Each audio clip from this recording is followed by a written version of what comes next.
ये जो टॉपिक है इसकी ज़रूरत हम सबको है, क्योंकि ज़ाहिर है इतनी शदीद गर्मी है जिसमें आपको समझ नहीं आती कि आप किस किस्म का मॉइस्चराइजर इस्तेमाल करें, आप किस किस्म का सनब्लॉक इस्तेमाल करें, स्किन केयर रूटीन क्या हो। एग्जैक्टली आप फेस कितनी मरतबा वॉश करें, आप फेस वॉश का इस्तेमाल कितनी मरतबा करें, जो समझ नहीं आती। ड्राई स्किन वाले भी परेशान है, कॉम्बिनेशन स्किन वाले भी परेशान है, ऑयली स्किन वाले भी परेशान है। तो इसका हल क्या है, आज हम इस पर बात करेंगे। हमें कॉल भी कर सकते हैं, और अगर गर्मी से आपकी स्किन खराब हुई है और आपको समझ नहीं आ रहा कि क्यों हुई है और करना क्या है, तो हमें कॉल कर सकते हैं। हमारे साथ स्किन स्पेशलिस्ट डॉक्टर आमिला जावेद साहब मौजूद हैं। डॉक्टर साहब बहुत शुक्रिया, आपने वक्त दिया। Thank you very much. Break पर हम बात कर रहे थे कि स्किन अच्छी कैसे होती है, तो आपने एक जुमला कहा था, वो क्या था? वो ये था कि कम से कम इतनी गर्मी के अंदर पाकिस्तान का कोई क्रिकेट मैच ना देखा जाए। स्ट्रेस से ही गर्मी के अलावा स्ट्रेस से भी स्किन खराब, स्ट्रेस से खराब होती है। अंदर से खुश रहना जरूरी है। अंदर से खुश, तो स्ट्रेस से स्किन खराब होती है। ये अगर हमारी स्किन खराब होगी, जिम्मेदार बाबर आजम होंगे, जिम्मेदार पाकिस्तान क्रिकेट टीम नहीं कह सकता ना, पाकिस्तान क्रिकेट खेलने वाले होंगे। मैं टीम नहीं कह रहा हूं, they are not team, I am not gonna use that word for them, क्योंकि नहीं है वो टीम। अच्छा पीसीबी है। ओके, एवरीबडी जी जो इससे जुड़ा हुआ है। डॉक्टर साहब, आप जो हम गर्मी की बात करें, इसमें हम सन ब्लॉक नॉर्मली लगा तो रहे होते हैं, बट स्टिल स्किन खराब हो रही होती, क्यों? देखिए जी, एक तो टेम्परेचर बहुत ज़्यादा है और ऊपर से ड्राइनेस है, स्किन ड्राई भी हो रही है, हीट भी है, यूवी लाइट खुद भी टैन कर रही है बहुत ज़्यादा स्किन को, तो ये मल्टीपल फैक्टर्स होते हैं। इसके अलावा लोगों के अंदर हमारा कल्चर नहीं है कि स्किन को सीरियसली लिया जाए या स्किन केयर को इम्पॉर्टेंट समझा जाए। तो ये बहुत इंपॉर्टेंट है। हेल्थ के साथ साथ स्किन जो एक कंप्लीट जो बाहर आपका कवर है, जो हर किस्म के मौसम से आपको बचा रहा है, जो आपको बैरियर फंक्शन प्रोवाइड कर रहा है, आपकी स्किन को आपके बॉडी को डिहाइड्रेट होने से बचा रहा है, तो वो सबसे बड़ा ऑर्गन स्किन है। इतनी शदीद गर्मी के अंदर स्किन के अंदर वाटर कंटेंट कम होता है, और उसके बाद लोग उसके ऊपर जो ख़ास तौर पे जो ऐसे अफराद हैं जिनको मेकअप का इस्तेमाल करना पड़ता है या लाइट्स में काम करना पड़ता है, तो वो आपको कहेंगे हमें स्ट्रेच फील होता है स्किन के ऊपर, क्योंकि वो ड्राइनेस के साथ एक्जिमा का एलिमेंट आने लग जाता है। बाहर से आप घूम के आते हो, सनलाइट की वजह से डैमेज हुआ होता है, और उसके बाद स्क्रॉचिंग हीट की वजह से डिहाइड्रेटेड होती है स्किन। तो ये दोनों एलिमेंट्स कंबाइंड होते हैं। इसके अलावा जो लोग बाहर काम करते हैं, जो हमारा लेबर तबका है या जो स्कूल गोइंग बच्चे हैं, यूनिवर्सिटी गोइंग बच्चे हैं, उनको भी बहुत ये प्रॉब्लम फेस करनी पड़ रही होती है। बसेस के अंदर आपने देखा कि टेम्परेचर रेगुलेटेड भी नहीं होता, हमारे यहाँ पे पानी भी इतना फ्रीली अवेलेबल नहीं होता स्टॉप्स के ऊपर, ऐसी जगहों पर, तो पानी की कमी हो जाती है। और आपने ये भी सुना होगा कि बहुत से लोग बेहोश हुए हैं, स्कूल में बच्चे बेहोश हो गए हैं, स्वेटिंग बहुत ज़्यादा हो गई, डिहाइड्रेशन हो गई, तो वो सब कुछ अल्टीमेटली आपकी स्किन के ऊपर शो करने लग जाता है। और गर्मियों के अंदर लोग हमारे पास रिपोर्ट करते हैं ना सिर्फ टैनिंग, यानी कि स्किन जो डार्क हो जाती है, झुलस जाती है, इसके अलावा वो कहते हैं बहुत फाइन लाइंस आ गई हैं, इधर बेइंतहा फाइन लाइंस फील हो रही हैं, हम हंसते हैं तो हमारी लाफ लाइंस बहुत स्ट्रॉन्ग होने लग गई हैं, कुछ भी लगाएं तो स्किन पे वो अब्जॉर्ब नहीं हो रहा प्रॉपरली, लेयर्स जम रही हैं, ऐसे सब पैची हो रहा होता है। तो ये सारी चीज़ें जो हैं बेसिकली ये heat wave, temperature and dehydration, ये कंबाइंड इसका इम्पैक्ट है स्किन के ऊपर। ठीक है। अच्छा डॉक्टर साहब, आप सन ब्लॉक के हवाले से भी ज़रूर बताइएगा, क्योंकि टैनिंग इस वक्त मेरा भी बड़ा ये मसला है जी। बहुत सारे लोग, एक दो लोगों ने मुझे कमेंट भी किया था कि फेस और हाथ मैच नहीं कर रहे, बिकॉज जो लोग ड्राइव कर रहे होते हैं और स्पेशली जो ये वाला हाथ होता है, दोनों हाथों में फ़र्क भी काफ़ी होता है। ये वाला हाथ आपका मुसलसल यूज़ में है, फेस पे हम सन ब्लॉक लगा लेते हैं, हाथों पे क्योंकि ज़्यादा एक्सपोजर होता है, ड्राइव करते हैं, फ़र्क काफ़ी ज़्यादा हो जाता है। अच्छा, इनका फ़र्क ऑपोजिट है क्या? मतलब ज्यादा फर्क है दोनों हाथों का? मुझे बहुत ज्यादा फर्क है, क्योंकि आप राइट हाइट से ड्राइव कर रहे होते हैं ना, तो ड्राइव करते हुए ऑब्वियसली एक्सपोज ज्यादा होता है। कितनी मरतबा सन ब्लॉक का इस्तेमाल किया जाए, स्पेशली जो लोग ड्राइव कर रहे वो, और फेस और क्या हाथों पर एक जितना ही आप यूज़ करें, या फिर हाथ ज़्यादा एक्सपोज है तो क्वांटिटी ज़्यादा करें? देखिए जी, सन ब्लॉक जो लोग लगाते हैं तो बिल्कुल इतनी सी क्वांटिटी लगा रहे होते हैं, बहुत कंजूसी के साथ। सन ब्लॉक का एक फॉर्मूला है कि आपने सरफेस एरिया के हिसाब से सन ब्लॉक लगाना है। अगर हम उसको फॉलो करें, कम अज़ कम भी देखिए जो 2 P size, at least 2 to 3 P size आपके फेस को ऊपर सन ब्लॉक लगाना है, उसको मल के अब्जॉर्ब नहीं करना, जस्ट लीव इट ऑन, उसको खुद से अब्जॉर्ब होने दें, पहली चीज़। दूसरी चीज़ ये है कि मॉइस्चराइज पहले करें, क्योंकि स्किन जब ड्राई है उसने चीज़ को अब्जॉर्ब करना है, तो आप सन ब्लॉक लगाएंगे तो एकदम आपको लगेगा तो अब्जॉर्ब हो गया ना, बस ठीक है, इनफ हो गया। पहले आप मॉइस्चराइज करें चेहरा धोने के बाद, उसके बाद आप सन ब्लॉक लगाएं और अपने पास मिस्ट रखें। जो आपकी फेस मिस्ट होती है बड़ी आम तरीके से आजकल अवेलेबल है। फेस मिस्ट आप थोड़ी थोड़ी देर के बाद स्प्रे करें, ताकि आपकी जो नाजुक हिस्से हैं स्किन के, जिस तरह से अंडर आई एरिया हो गया, होंठों के इर्द गिर्द एरिया, वो अच्छा सा हाइड्रेटेड रहे। पानी का इस्तेमाल करें, ज़रूरी है। इसके अलावा लोग ORS अपने साथ कैरी करें, ख़ास तौर पर जो डायबिटिक लोग हैं, क्योंकि डायबिटीज़ में एकदम शुगर लेवल भी डाउन होता है और आप डिहाइड्रेट भी हो रहे होते हो और नमकियात मिनरल्स की भी कमी हो रही होती है। तो अपने साथ जो लेमन का बना के लेमनेड बना के रख लें जिसमें नमक का इस्तेमाल या ORS। सॉल्ट इंटेक आपका अच्छा हो। Very important. दूसरी चीज़, हाथों पे और चेहरे पे क्या सेम सन ब्लॉक लगेगा? सेम आप लगा सकते हैं, लेकिन देखिए जो चेहरे के सन ब्लॉक्स होते हैं वो टिंटेड भी अवेलेबल हैं। खास तौर पे जो वर्किंग क्लास है, जिन्होंने मेकअप भी उसके ऊपर इस्तेमाल करना है, मेकअप कम इस्तेमाल करें डे टाइम पर। टिंटेड सन ब्लॉक्स की एक सेकेंड लेयर ऊपर लगा लें। एक अगर आपने मॉइस्चराइज किया और सन ब्लॉक लगाया तो एक थर्ड लेयर अगर आप मेकअप की लगाना चाहते हैं उससे बहुत बेहतर है कि एक टिंटेड सन ब्लॉक अप्लाई कर लें। डिफरेंट शेड्स में अवेलेबल है, आपको प्रोटेक्शन भी ज़्यादा देगा। इसके अलावा हाथों पैरों के लिए आप एक रेगुलर सन ब्लॉक इस्तेमाल करें, क्योंकि ये आपने बार बार वॉश करने हैं, काम करना है, तो बहुत एक्सपेंसिव आइटम्स फेस पे कितनी मरतबा आप कहते हैं कि मैं अभी कुछ देख रही हूं, 3 से 4 घंटे के बाद यू हैव टू रिपीट। जी, एक कॉलर भी हैं, आबिद है हमारे साथ। अस्सलाम वालेकुम जी, क्या पूछना चाहेंगे? जी वालेकुम सलाम। मैं ये पूछना चाहूँ डॉक्टर साहब से पूछते हैं कि मेरा जो स्किन है इसमें गर्मी में एलर्जी बहुत ज़्यादा होती है, इसके बारे में पूछना था। क्या होता है? एलर्जी काफी ज्यादा। डॉक्टर साहब कोई सवाल करना चाहेंगी?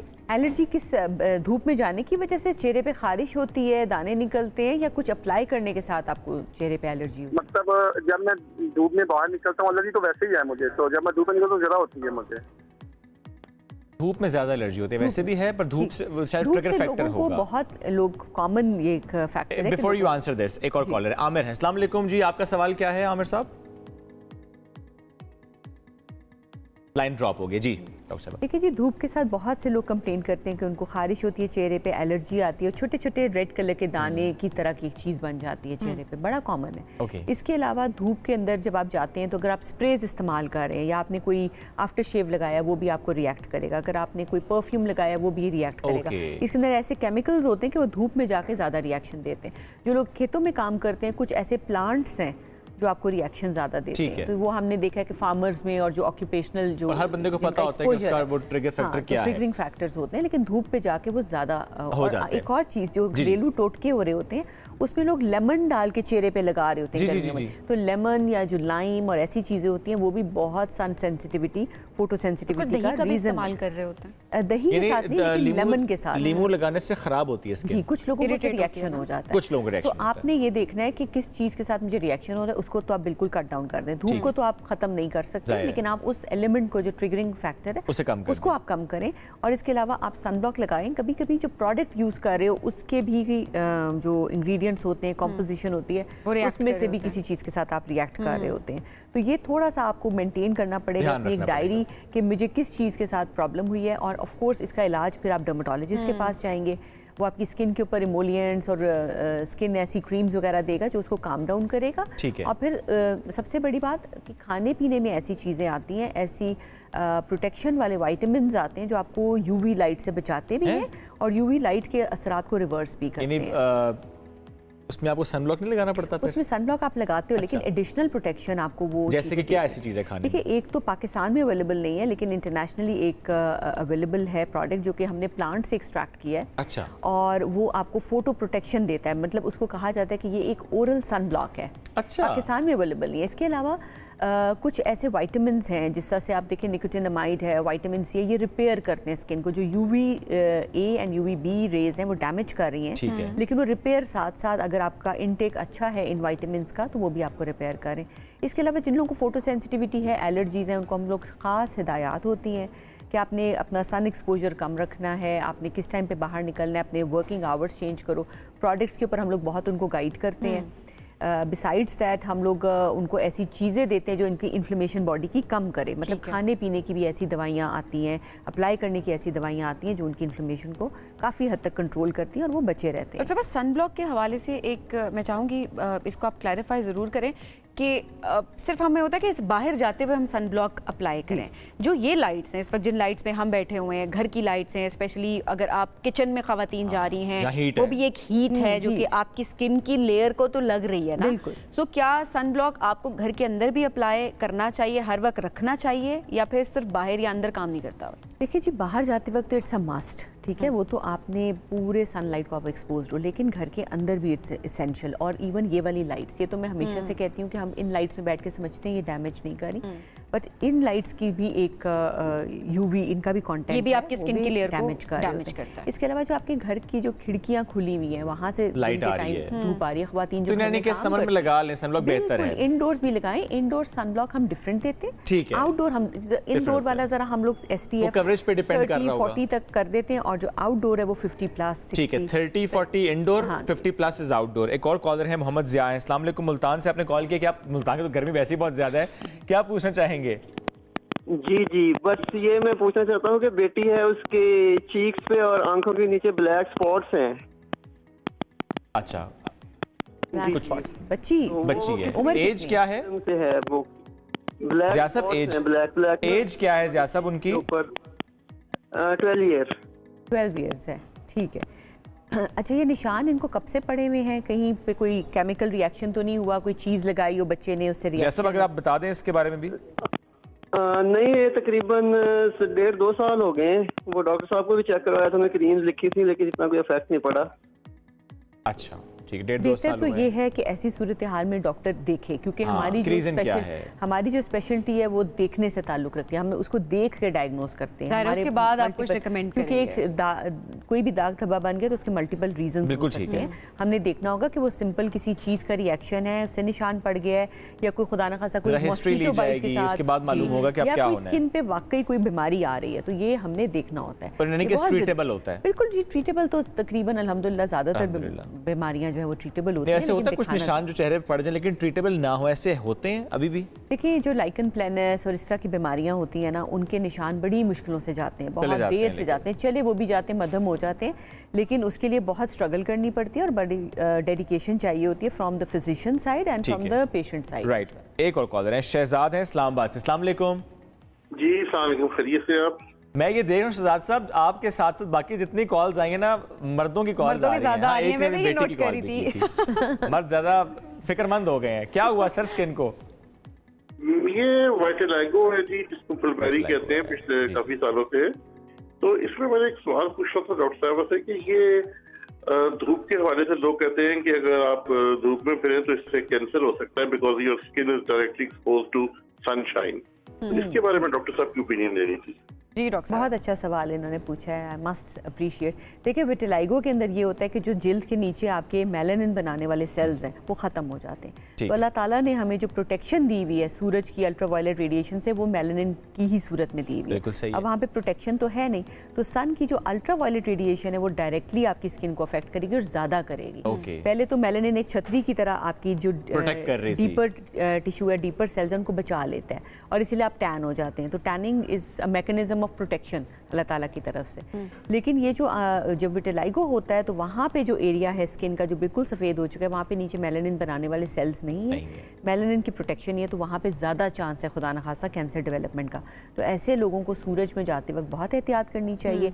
बिसाइड सनब्लॉक, सनब्लॉक तो लगाना ही लगाना है, छतरी का इस्तेमाल करें, चेहरे पे है तो टोपी का इस्तेमाल करें, डायरेक्ट सनलाइट उनके चेहरे पे ना पड़े और धूप के आवर्स को अवॉइड करें। ठीक है, बिल्कुल सही। अच्छा, पसीना आना अच्छा होता है फेस के लिए, या समटाइम्स आपने कोई ऐसा कोई अप्लाई किया होता है, सन ब्लॉक हो या मेकअप या कुछ भी, कि पसीना तो आ ही नहीं रहा होता, वो सेबेशियस ग्लैंड्स बंद हो जाती हैं? देखिए, एक तो हम लोग पसीने के साथ बड़ा रिलेट करते हैं कि जिम में भी अच्छा हम स्वेट कर गए हैं तो बड़ा हमने अच्छा वर्कआउट किया, ये चीज़ नहीं है। बेसिकली स्वेटिंग का जो ताल्लुक है ना, वो आपका हीट टेम्परेचर रेगुलेशन के साथ। अगर आपकी बॉडी का टेम्परेचर ज़्यादा हुआ है तो आप स्वेट करोगे और बॉडी जो है वो कूल डाउन हो जाएगी, बस इतना सा ताल्लुक है इसका। स्किन पे ग्लो नहीं आता है? नहीं, ग्लो नहीं। वो जो पोस्ट वर्कआउट ग्लो होता है जिसकी पिक्चर्स हम देख रहे होते हैं स्वेट के साथ, नहीं आपके पास बहुत सारे लोग, it's because of the increase blood supply to your body and skin. ठीक है, वो आपका ब्लड सप्लाई उसका पसीने से, वो पोस्ट वर्कआउट है उसका पसीने से कोई ताल्लुक नहीं होता ग्लो का, वो ग्लो जो है वो आपकी ब्लड सर्कुलेशन बेहतर होने से। लेकिन बात उनकी बिल्कुल ठीक है, जब आप इतनी लेयर्स लगाओगे चीजों की तो आपके पोर्स भी क्लॉग होंगे, और क्लॉग होने से पिंपल्स आ जाते हैं। क्लॉग होने की वजह से जो ऑयली स्किन वाले लोग हैं उनको प्रॉब्लम होती है। जो ऑयली स्किन वाले लोग हैं उनका जो सन ब्लॉक होगा, मॉइस्चराइजर होगा, वो टोटली वाटर बेस्ड होना चाहिए। जो मेरे जैसी स्किन वाले लोग हैं जिनकी थोड़ी सी ड्राई वाली साइड के ऊपर स्किन है, अगर हम थोड़ा सा ग्रीजी प्रोडक्ट भी यूज़ कर लें तो it's not a bad thing for us. लेकिन जिनकी स्किन थिक है, ऑयल बहुत ज़्यादा आता है, पोर्स ओपन है, ब्लैक हेड्स प्रोन स्किन है, अगर वो ज़्यादा लेयर्स लगाएंगे स्किन पे तो उधर एक प्रॉब्लम ये हो जाती है कि उनको एक्नी बहुत सिवियर। तो आपकी स्किन डिफाइन करती है आपकी स्किन के रूटीन को, बट ज़रा जनरली ये कि सन ब्लॉक का इस्तेमाल, पानी का ज़्यादा इस्तेमाल, सन रेज से डायरेक्टली बचना। डॉक्टर साहब thank you so much for joining us today. बड़ा अच्छा लगा आपसे बात करके, और ज़ाहिर है कि हम आवाम के लिए बड़ा ज़रूरी होता है कि समझना जानना कि आपको अपनी स्किन केयर से मुताल्लिक समझ आ जाए।